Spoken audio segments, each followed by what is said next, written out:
Capítulo 39.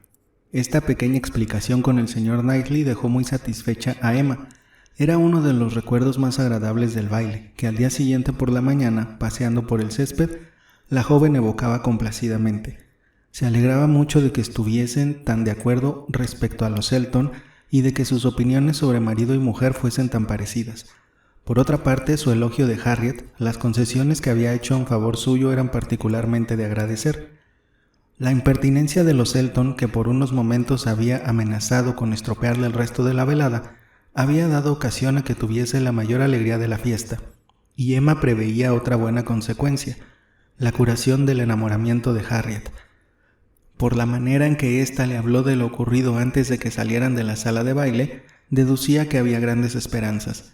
Daba la impresión de que hubiese abierto súbitamente los ojos, de que fuese ya capaz de ver que el señor Elton no era el ser superior que ella había creído. La fiebre había pasado, y Emma no podía abrigar muchos temores de que el pulso volviera a acelerarse ante una actitud tan insultantemente descortés. Confiaba en que las malas intenciones de Elton proporcionarían todas las situaciones de menosprecio voluntario que más tarde fuesen necesarias. Harriet más razonable, Frank Churchill no tan enamorado y el señor Knightley sin querer disputar con ella. ¡Qué verano tan feliz le esperaba! Aquella mañana no vería a Frank Churchill. Él le había dicho que no podría detenerse en Hartfield porque tenía que estar de regreso hacia el mediodía. Emma no lo lamentaba. Después de haber reflexionado detenidamente sobre todo eso y de haber puesto en orden sus ideas, se disponía a volver a la casa con el ánimo avivado por las exigencias de los dos pequeños y del abuelito de estos, cuando vio que se abría la gran verja de hierro y que entraban en el jardín dos personas, las personas que menos hubiera podido esperar ver juntas, Frank Churchill llevando del brazo a Harriet en persona.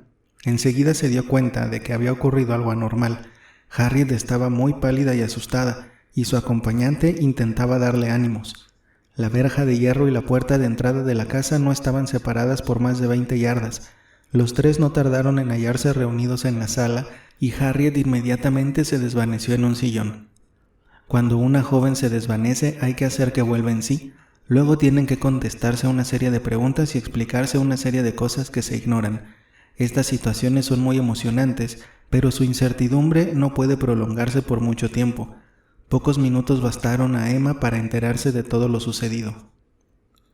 La señorita Smith y la señorita Bickerton, otra de las pensionistas de la señora Goddard, que también había asistido al baile, habían salido a dar una vuelta y habían echado a andar por un camino, el camino de Richmond, que aunque en apariencia era lo suficientemente frecuentado para que se considerase seguro, les había dado un gran susto. A una media milla de Highbury el camino formaba un brusco recodo sombreado por grandes olmos que crecían a ambos lados, y durante un considerable trecho se convertía en un lugar muy solitario, y cuando las jóvenes ya habían avanzado bastante, de pronto advirtieron a poca distancia de ellas, en un ancho claro cubierto de hierba que había a uno de los lados del camino, una caravana de gitanos. Un niño que estaba apostado allí para vigilar se dirigió hacia ellas para pedirles limosna, y la señorita Bickerton, mortalmente asustada, dio un gran chillido y gritando a Harriet que la siguiera, trepó rápidamente por un terraplén empinado, franqueó un pequeño seto que había en la parte superior y tomando un atajo volvió a Highbury todo lo aprisa que pudo. Pero la pobre Harriet no pudo seguirla. Después del baile se había resentido de fuertes calambres y cuando intentó trepar por el terraplén, volvió a sentirlos con tanta intensidad que se vio incapaz de dar un paso más. Y en esta situación, presa de un extraordinario pánico, se vio obligada a quedarse donde estaba. Cómo se hubieran comportado los vagabundos si las jóvenes hubiesen sido más valerosas nunca podrá saberse, pero una invitación como aquella a que las atacaran no podía ser desatendida, y Harriet no tardó en verse asaltada por media docena de chiquillos capitaneados por una fornida mujer y por un muchacho ya mayor, en medio de un gran griterío y de miradas amenazadoras, aunque sin que sus palabras lo fueran. Cada vez más asustada, inmediatamente les ofreció dinero, y sacando su bolso les dio un chelín y les suplicó que no le pidieran más y que no la maltrataran. Para entonces se vio ya con fuerzas para andar, aunque muy lentamente, y empezó a retroceder. Pero su terror y su bolso eran demasiado tentadores, y todo el grupo fue siguiéndola, o mejor dicho, rodeándola, pidiéndole más. En esta situación la encontró Frank Churchill, ella temblando de miedo y suplicándoles, ellos gritando cada vez con más insolencia. Por una feliz casualidad, Frank había retrasado su partida de Highbury lo suficiente como para poder acudir en su ayuda en aquel momento crítico. Aquella mañana la bonanza del tiempo le había movido a salir de su casa andando y a hacer que sus caballos fueran a buscarle por otro camino a 1 milla o 2 de Highbury. Y como la noche anterior había pedido prestadas unas tijeras a la señorita Bates y había olvidado devolvérselas, se vio forzado a pasar por su casa y entrar por unos minutos. De modo que emprendió la marcha más tarde de lo que había imaginado, y como iba a pie, no fue visto por los gitanos hasta que estuvo ya muy cerca de ellos.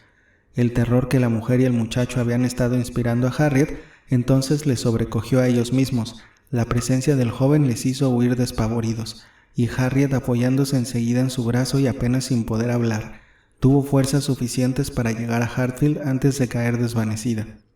Fue idea de él llevarla a Hartfield. No se le había ocurrido ningún otro lugar.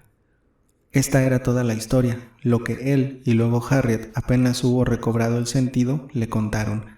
El joven, una vez hubo visto que ya se encontraba mejor, declaró que no podía quedarse por más tiempo. Todos aquellos retrasos no le permitían perder ni un minuto más, y después de que Emma le hubo prometido que la dejaría sana y salva en casa de la señora Goddard y que avisaría al señor Knightley de la presencia de los gitanos por aquellos contornos, él se fue entre las mayores muestras de agradecimiento de Emma, tanto por su amiga como por ella misma. Una aventura como aquella, un apuesto joven y una linda muchacha encontrándose en un lance como aquel, no podía por menos de sugerir ciertas ideas al corazón más insensible y a la mente menos fantasiosa. Por lo menos eso era lo que pensaba Emma. ¿Cómo era posible que un lingüista, un gramático, incluso un matemático, hubiesen visto lo que ella, hubiesen presenciado la llegada de los dos juntos y oído el relato de su historia, sin pensar que las circunstancias habían hecho que los protagonistas del hecho tenían que sentirse particularmente interesados el uno por el otro? Cuanto más ella con toda su imaginación, ¿cómo no iba a estar como sobre ascuas, haciendo proyectos y previendo acontecimientos, sobre todo teniendo en cuenta que encontraba el terreno abonado por las suposiciones que había hecho de antemano? Realmente había sido un suceso de lo más extraordinario. A ninguna joven del lugar le había ocurrido nunca nada parecido, al menos que ella recordase. Ningún encuentro como este, ningún susto de este género, y ahora le ocurría a una persona determinada y a una hora determinada, precisamente cuando otra persona daba la casualidad de que pasaba por allí y que tenía ocasión de salvarla. Ciertamente algo extraordinario. Y conociendo cómo ella conocía el favorable estado de ánimo de ambos en aquellos días, todavía la dejaba más asombrada. Él estaba deseando ahogar su afecto por Emma.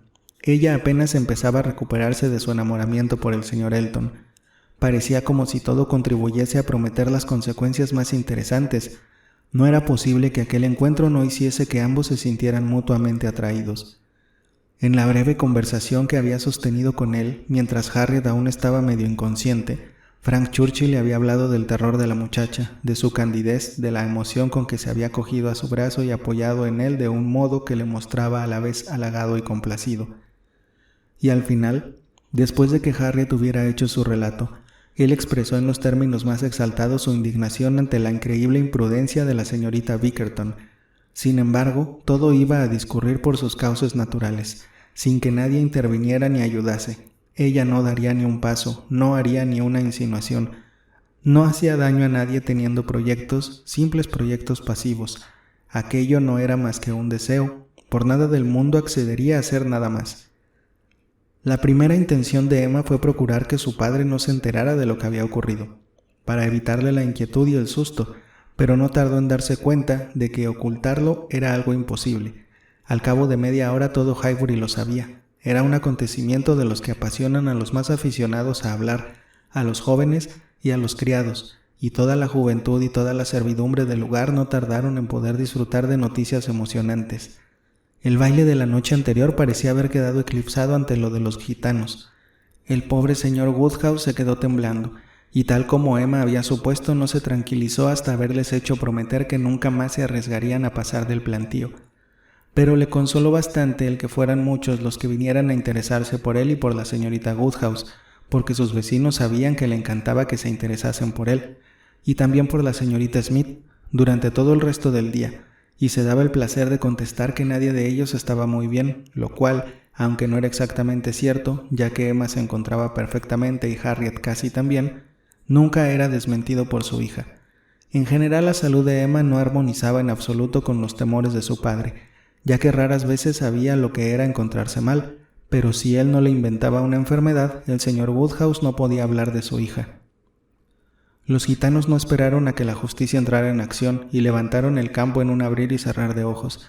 Las jóvenes de Highbury podían volver a pasear con toda seguridad antes de que empezaran a tener pánico, y toda la historia pronto degeneró en un suceso de poca importancia, excepto para Emma y para sus sobrinos. En la imaginación de ella seguía siendo un acontecimiento, y Henry y John preguntaban cada día por la historia de Harriet y de los gitanos, y corregían tenazmente a su tía si ésta alteraba el menor de los detalles con respecto al relato que les había hecho en un principio.